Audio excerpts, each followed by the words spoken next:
हर हर महादेव सभी को। आप सभी का एक बार फिर से स्वागत है हमारे चैनल में। आप सभी को नवरात्रि के 7वें दिन की हार्दिक शुभकामनाएं। नवरात्रि के 7वें दिन आज सुनते हैं माँ कालरात्रि की कहानी। माँ दुर्गा के 9 रूप हैं, जिनमें 7वें दिन माँ कालरात्रि की पूजा की जाती है। माँ कालरात्रि नवदुर्गा में से एक हैं, जिनकी पूजा नवरात्रि के 7वें दिन की जाती है। इस दिन को महासप्तमी कहा गया है। माँ दुर्गा ने यह अवतार बुराई का नाश करने के लिए लिया था। उन्होंने इस अवतार को धारण करके शुभ निशुंभ और रक्तबीज जैसे दानवों का वध किया था। आइए सुनते हैं माँ दुर्गा के कालरात्रि स्वरूप की कथा। माँ दुर्गा के इस रूप को सबसे शक्तिशाली माना गया है। इनके शरीर का रंग घने अंधेरे की तरह काला है और माता के अत्यंत लंबे केश खुले और बिखरे हुए हैं। माँ कालरात्रि के गले में विद्युत की तरह चमकने वाली माला सुशोभित है। 4 भुजाओं वाली कालरात्रि देवी गधे पर मंडित रहती है।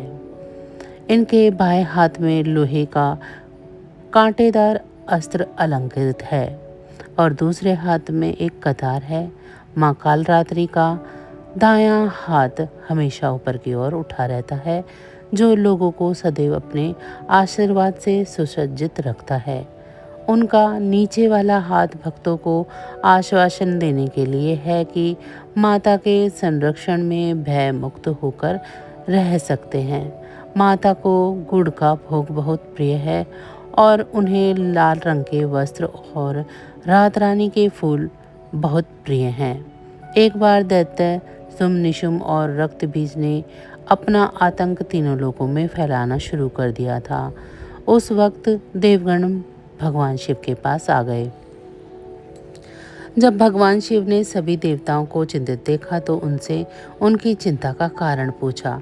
तब देवताओं ने भगवान शिव से कहा, हे भोलेनाथ, तुम शुंभ निशुंभ और रक्तबीज नाम के दानवों ने अपने उत्पात से हमें सभी को परेशान कर रखा है। कृपया हमारी मदद करें। यह सुनते ही भोलेनाथ ने अपने समीप बैठी माता पार्वती की ओर देखा और उनसे उन दानवों का वध करने की प्रार्थना की। भगवान शंकर की बात सुनकर देवी पार्वती ने उनके सामने नतमस्तक होकर उनका आशीर्वाद लिया और वहां से जाने की आज्ञा मांगी और दानवों का वध करने को निकल पड़ी। माता पार्वती ने दानवों का वध करने के लिए माँ दुर्गा का रूप धारण किया। इस रूप में वे सिंह पर सवारी करती हुई अति मोहक और शक्तिशाली लग रही थी। माता को देखकर सभी राक्षस अचंभित हो गए। उन तीनों ने माता के साथ एक घमासान युद्ध किया। दैत्यों ने अपना पूरा बल लगा दिया, लेकिन माता के सामने टिक नहीं पाए।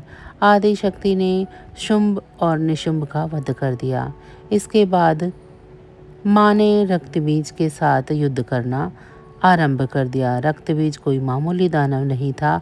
उसने कठोर तपस्या करके ब्रह्मा जी से अमर होने का वरदान हासिल कर रखा था।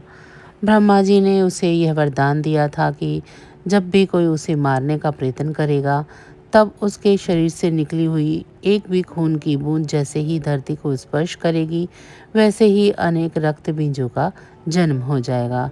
इसी वरदान के अनुसार जैसे ही माता ने उस पर प्रहार किया, उसकी खून की बूंद धरती पर गिरी और बहुत से रक्तबीज प्रकट हो गए। उसी क्षण माता ने कालरात्रि का रूप धारण किया। माँ दुर्गा के शरीर से ऊर्जा का संचार हुआ और माँ कालरात्रि का निर्माण हुआ। भले ही वह दानव बहुत शक्तिशाली था, लेकिन माता से जीत पाने का सामर्थ्य उसके अंदर नहीं था। महाकाल रात्रि ने रक्तबीज को अपनी कटार से मार गिराया और जैसे ही उसके शरीर से खून बहने लगा, उन्होंने उस रक्त को अपने मुंह में भर लिया। माँ कालरात्रि की पूजा सप्तमी के दिन करने का एक बहुत बड़ा कारण है।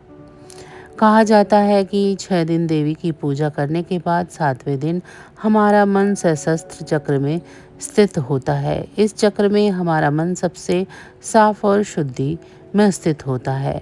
इस वक्त कालरात्रि की पूजा करने से हमें ब्रह्मांड की सभी सिद्धियां प्राप्त होती हैं और सारी असुरी शक्तियां हमसे दूर भागती हैं। माँ कालरात्रि की आराधना करने का मंत्र है ओम देवी कालरात्रि नमः। इस जाप से सारी मनोकामनाएं अवश्य ही पूर्ण होगी। इस मंत्र का मतलब है कि ओम के समान निर्विकारी माँ कालरात्रि दुख रूपी अंधकार का नाश करने वाली हैं। दुष्टों और राक्षसों का अंत करने वाली माँ हम सभी का कल्याण करें। देवी कालरात्रि का यह स्वरूप शुभ फल देने वाला है, इसीलिए इन्हें माँ सुकुम्भरी भी कहा गया है। अब मैं आपको बताती हूँ माँ कालरात्रि की पूजा विधि। माँ कालरात्रि की पूजा के लिए सुबह जल्दी उठकर स्नान करके साफ वस्त्र पहने देवी कालरात्रि की पूजा करने का संकल्प लें। मंदिर को गंगा जल से शुद्ध करें और पूजा स्थान पर माँ कालरात्रि की प्रतिमा या चित्र स्थापित करें। घी का दीपक जलाएं और माता के जयकारे लगाएं। रोली, अक्षत, गुड़हल के फूल, लौंग, बताशा, गूगल और गुड़ आदि अर्पित करें। माँ कालरात्रि को गुड़ और गुड़ से बनी चीज़ों का भोग लगाएं। माता की आरती करें, कथा सुने। आप दुर्गा चालीसा या दुर्गा सप्तशती का पाठ भी कर सकते हैं। लाल चंदन की माला से माँ कालरात्रि के मंत्रों का जाप करें। माँ कालरात्रि को गुड़ का भोग बहुत प्रिय है, इसीलिए उन्हें गुड़ या गुड़ से बनी चीज़ों का भोग ज़रूर लगाएं। या देवी सर्वभूतेषु माँ कालरात्रि रूपेण संस्थिता नमस्तस्यै नमस्तस्यै नमस्तस्यै नमो नमः। माँ कालरात्रि के ब्रह्मांड के समान गोल नेत्र हैं और उनकी हर सांस के साथ माँ की नासिका से अग्नि की ज्वाला निकलती है।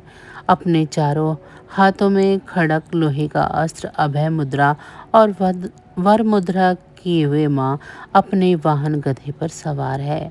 यह माँ दुर्गा का शक्तिशाली रूप हमें सिखाता है कि बुराई कितनी भी शक्तिशाली क्यों ना हो, परंतु अच्छाई के सामने घुटने टेक ही देती है। जो इंसान सच्चे मन से माँ की पूजा करेगा, माँ किसी न किसी रूप में अवतरित होकर उनके जीवन की सभी बुराइयों का नाश कर देगी। तो यह थी माँ कालरात्रि की कथा। आपको आज की यह कथा कैसी लगी, कमेंट बॉक्स में ज़रूर बताइएगा।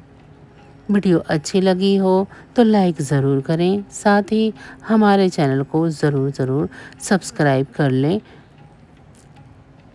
आप सभी का बहुत बहुत धन्यवाद। जय माँ काली।